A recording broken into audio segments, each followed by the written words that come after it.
დღეს ოზურგეთის მუნიციპალიტეტის საკრებულომ 2026 წლის ბიუჯეტი დაამტკიცა, რომელიც 48 მილიონი ლარით განისაზღვრა.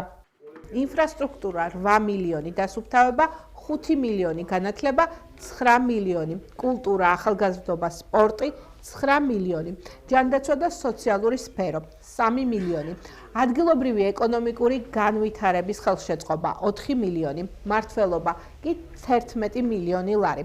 48 მილიონიან ბიუჯეტს მხარი ოზურგეთის საკრებულოს აბსოლუტურმა უმრავლესობამ დაუჭირა. ინფრასტრუქტურა, ჯანდაცვა, სოციალური სფერო, ასევე ეკონომიკის განვითარება, კულტურა და სპორტი, როგორც ოზურგეთის მერმა და საკრებულოს თავმჯდომარემ გითხრა, 2026 წლის პრიორიტეტებია. 2026 წლის ბიუჯეტი 39 ხმით დამტკიცდა.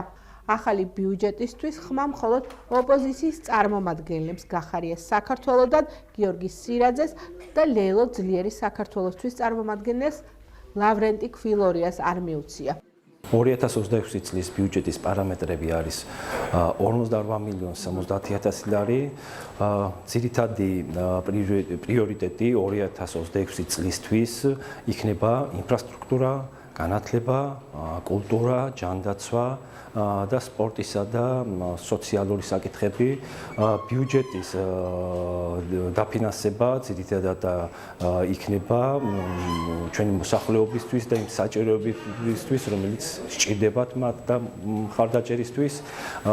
ბიუჯეტის წინა წელთან შედარებით გაიზარდა 4 მილიონი 700,000 ლარი. დღეს ძალიან მნიშვნელოვანი დღე იყო ოზურგეთის მუნიციპალიტეტისთვის. დამტკიცდა მისი მთავარი საფინანსო დოკუმენტი, ბიუჯეტი, რომელიც შეადგენს 48 მილიონი 70,000 ლარს. განსაზღვრულია ბიუჯეტში ეს პრიორიტეტები და ეს თანხები ასახულია შესაბამისად ამ პრიორიტეტების და მიხედვით. ყველა და დარწმუნებული ვარ, რომ მორგებულია ჩვენი მუნიციპალიტეტის თითოეულ ადამიანზე და თითოეულ მოსახლეზე და მათი კეთილდღეობის დონე 2026 წელს კიდევ უფრო ამაღლდება და კიდევ უფრო უკეთესი იქნება. ბაჩო ახალაიას ბრალს დღეს ოფიციალურად წარუდგენენ. მისი დაკავება 4 ოქტომბრის მოვლენებს უკავშირდება. ის ამ დროისთვის სახელმწიფო უსაფრთხოების სამსახურის წინასწარი დაკავების იზოლატორში რჩება.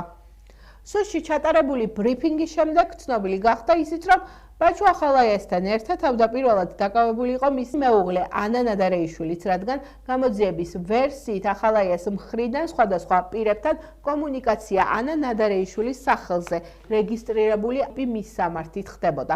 თუმცა მოგვიანებით უწყებამ ახალაიას მეუღლე გაათავისუფლა.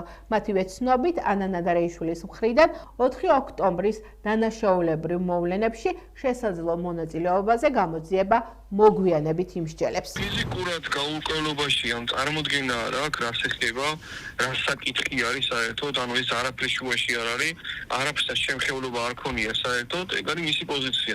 ეს გააჟღერა დაკითხვის დროსაც, რომელზეც გამოვიდა დაკითხვიდან. მთელი ბრიფინგი იყო სრული ბოდვა. თავიდან ბოლომდე. აი როგორც ბოლოს დაასრულეს, რომ ბაჩო ახალაიას თავის ცოლის გადასარჩენად ჩვენებას არ გვაძლევს, აი ესეთი ბოდვა იყო. ესეთი დაბნეულები იყვნენ სახში, ვინ შემომივარდა, შემომიწვიდა ავტომატიანი ხალხი და მთელი საგამოძიებო სისტემა. დაბნეულები არ იცოდნენ, რეკავდნენ, ერთმანეთს ეჩურჩულებოდნენ. ბაჩო ახალაიას ტელეფონი არ აქვს დადგენილი, ხალხო, რაზე მელაპარაკებით? ორჯერ დაკითხვაზე ადამიანი დაიბარეს და ორივეჯერ დამირეკეს მე. და მე მითხრეს, რომ ბაჩო ახალაიას დაბარებდა. მე პირველ დარეკვაზე ვუთხარი, რომ მას რატო არ ურეკავს მეთქი, მაშინ როცა დაიბარეს კრიმინალურ პოლიციაში.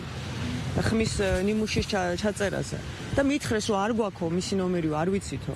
და საიდან რანაირად დაადგინეს, რომ ბაჩო ახალაია ურეკავდა ვინმე საერთოდ. ბაჩო ახალაიას არანაირი კავშირი არ აქვს 4 ოქტომბრის ორგანიზებასთან.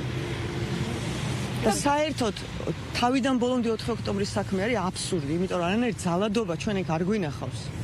ადამიანები იყვნენ გამოსული პროტესტზე, ჩვეულებრივად მოწოდებაზე პროტესტზე იყვნენ ასობით 1000 ადამიანი გამოსული და ძალადობა იქ იყო მხოლოდ პოლიციის მხრიდან და არა მარტო 4 ოქტომბერს. გუშინ ოზურგეთში საახალწლო კონცერტი და ნაძვისღის ანთების ცერემონია გაიმართა. ქალაქის ცენტრალურ მოედანზე და ჭადრების ბაღში მთელი დღის განმავლობაში საქართველოს მთავრობის კულტურის სამინისტროს შემოქმედებითი საქართველოს მხარდაჭერითა და ოზურგეთის მერიის ორგანიზებით საახალწლო ღონისძიებები მიმდინარეობდა. საშობაო ბაზრობა, ადგილობრივი მეწარმეების და ხელნაკეთი ნივთების გამოფენა გაყიდვა, ბავშვებისთვის გასართობის სივრცეები, თოვლის ბაბუასთან შეხვედრა და ფოტოზონები იყო წარმოდგენილი. საახალწლო კონცერტში მონაწილეობდნენ მარიკო ებრალიძე, ოთო ნემსაძე, ანა უზნაძე, სტატუს ბენდი, ჯგუფი გორდელა და შერეკილები. ღონისძიება გრანდიოზული ფოიერვერკით დასრულდა.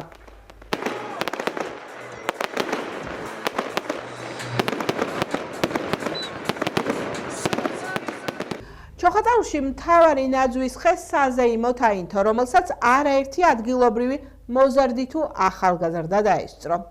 საახალწლო ღონისძიება ხელოვნების სახლის მიმდებარე ტერიტორიაზე მთელი დღის განმავლობაში მიმდინარეობდა და მოიცავდა მრავალფეროვან გასართობ, შემოქმედებით და კულტურულ აქტივობებს. პატარა სტუმრებისთვის მოწყობილი იყო საბავშვო სივრცეები, სადაც მათ შეეძლოთ შეხვედროდნენ ზღაპრის გმირებსა და თოვლის ბაბუას. საახალწლო ღონისძიება აქაც გრანდიოზული ფოიერვერკით დასრულდა.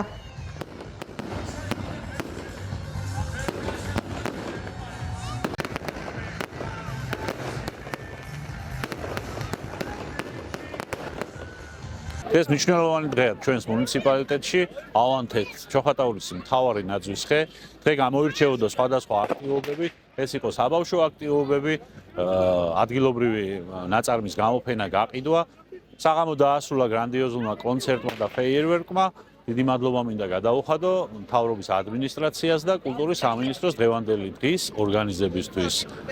მინდა ყველას მოგილოცავთ დამდეგი შობა ახალი წელი. დღეს ჩოხატაურში ნამდვილად განსაკუთრებული საახალწლო განწყობა იყო. ავანთის ქალაქის მთავარი ნაძვის ხე. ყველას გილოცავთ დამდეგ 2026 წელს. გისურვებთ ჯანმრთელობას და ბედნიერებას. ოზურგეთის ფოლკლორის ცენტრში სალუტბაროს სკოლის მოსწავლეების ტრადიციული საახალწლო კონცერტი გაიმართა.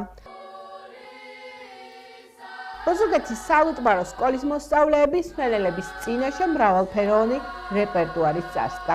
სცენაზე ერთმანეთს გოგონათა და ვაჟთა გუნდები ენაცვლებოდა. სადებიუტო გამოსვლა ჰქონდათ მოსამზადებელი ჯგუფის მოსწავლეებსაც. კონცერტს ადგილობრივი ხელისუფლების წარმომადგენლები სხვა მსმენელებთან ერთად დაესწრნენ. დღეს პირველად გამოვედი ამ კონცერტზე და სიმღერა შევასრულე მივარ გურიაში მარა. ჩვენ მომზადებული გვაქვს სამი საგალობელი და სამი სიმღერა. ხუთ სიმღერას ვამბობთ გუნდი, სამ სიმღერას ამბობს ტრიო. ტრადიციულად წელსაც ჩავატარეთ წინა საახალწლო კონცერტი მრავალფეროვანი რეპერტუარით. მონაწილეობდა გოგონათა და ვაჟთა გუნდებიც. დარბაზის ოვაციებიდან გამომდინარე კარგად გამოვიდა ყველაფერი, ჩვენს მაყოფილები ვართ და ძალიან კარგი და სასიამოვნო საღამო ჩატარდა. ჩვენი სალუტბაროს სკოლა 10 წელია ფუნქციონირებს და როგორც წესი შემოღებული ვაქვს, რომ წელიწადში 2 ხელ ვაკეთებთ საანგარიშო კონცერტს და მშობლებს წარუდგენთ თავიანთი ბავშვების ნამუშევარს. წინა საახალწლო კონცერტი გვაქვს გააგრძელეთ ფოლკლორით და დღეს შეიკრიბება მშობლები, ბავშვები და კიდევ ერთხელ მივილოცავთ ახალ წელს.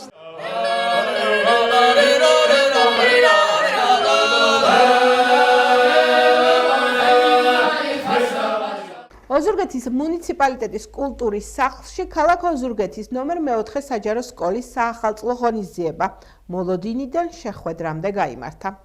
მოლოდინიდან შეხვედრამდე ასე ერქვა წარმოდგენას, რომელიც ნომერ 4 საჯარო სკოლის მოსწავლეებმა კულტურისა და მოსწავლე ახალგაზრდობის ცენტრის სცენიდან ცეკვით, პლასტიკით და მინიმალისტურად ვერბალური კომუნიკაციით გვაჩვენეს.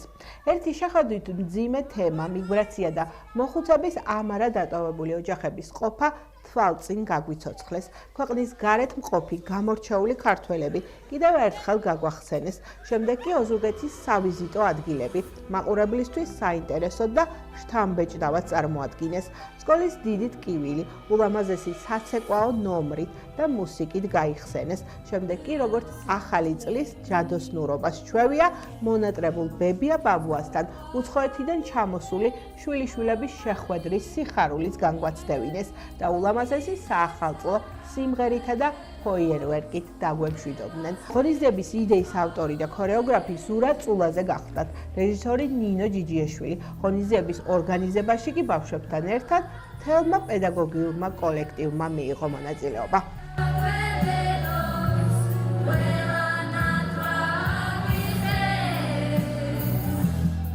ძალიან ყოფილი ვარ ყველა იმ ადამიანს ძალიან დიდი მადლობელი ვარ ვინც ამ სამუშაოში მონაწილეობა მიიღო და ამ პატარა დადგმის შესრულებაში რაღაცა დახმარება გავუწია და არ ვიცი ძალიან დიდი გამოცდილება იყო და ბედნიერებით ვარ სავსე და აი კიდევ 1000 ასეთ ღონისძიებაში ვიყავი მონაწილეობას. მთავარი სათქმელი რაც ამ ღონისძიებას ჰქონდა ის იყო მოლოდინიძე შეხვედრამდე ნამდვილად შედგა ეს შემიძლია თქვა დაამსწრა საზოგადოების ემოციებიდან გამომდინარე ჩემთვის პირადად ძალიან ამაღლებელი იყო და ეხლაც არ ვარ დამშვიდებული და მგონია რომ ეს ემოცია არის ყოველთვის დასტური. ჩვენ ნახეთ რომ მეოთხე საჯარო სკოლის მოსწავლეებმა მთელ საქართველოს მიულოცა დამდეგი ახალი წელი. ეს იყო ყველაზე დიდი სიხარული რაც შეიძლება ქართველმა კაცმა განიცადოს თემატურად მოლოდინიდან შეხვედრამდე. ანუ მე ვისურვებდი ისე როგორც ჩვენმა ბავშვებმა ეს გააკეთეს რომ მომავალი ახალი წლები საქართველოში ყველას ერთად გვეზეიმოს ქართველებს ბედნიერ ისეთ საქართველოში როგორადაც ვოცნებობ და როგორადაც ვქნით ჩვენი ყოველდღიური ცხოვრება. მეოთხე საჯარო სკოლა არაჩვეულებრივად წარმოგვიდგინა, არაჩვეულებრივი წარმოდგენა გვეჩვენა და არაჩვეულებრივად მოგვილოცეს ახალი წელი.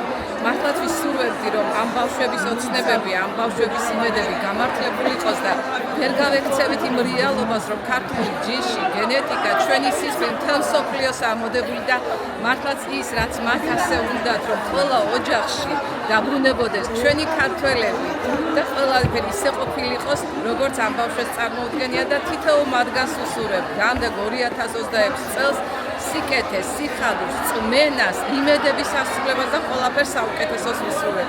სკოლას, მოსწავლეებს, მასწავლებლებს, მშობლებს და საერთოდ მთელ საქართველოს.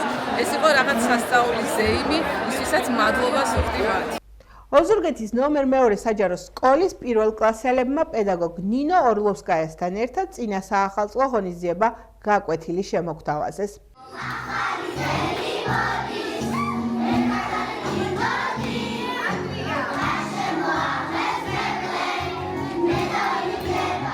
დღეს უჩვეულო გაკვეთილი ჩატარდა ნომერ 2 საჯარო სკოლის პირველ კლასელებთან.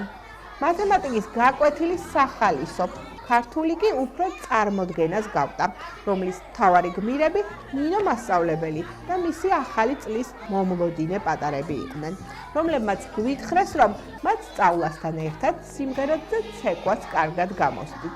ღონისძიება გაკვეთილი კი სანტა კლაუსის მიერ მოტანილი საჩუქრების გადაცემით დასრულდა, რამაც პატარები ძლიერ გაახარა.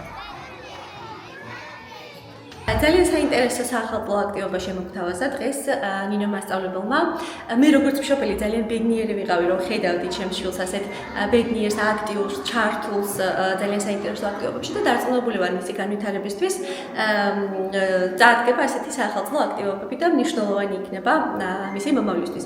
ვულოცავ ბავშვებს დამდეგშობა ახალ წელს, ბედნიერებას, წარმატებას და წინსვლას უსურვებ სკოლას და ქალბატონ ნინო მასწავლებლებს ძალიან დიდ მადლობას ვუხდი საინტერესო აქტივობისთვის. დღეს პირველ კლასელებთან ერთად საინტერესო აქტივობები განვახორციელეთ.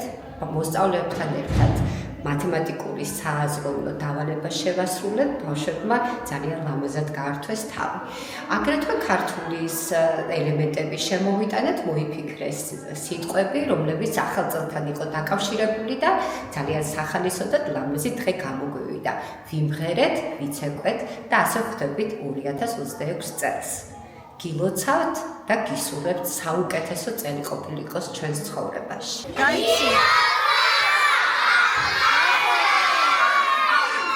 ეს გახდა ჩემ ხელთ არსებული ბოლო ინფორმაცია. მე მომავალ შეხვედრამდე გემშვიდობებით, კარგად ბრძანდებოდეთ.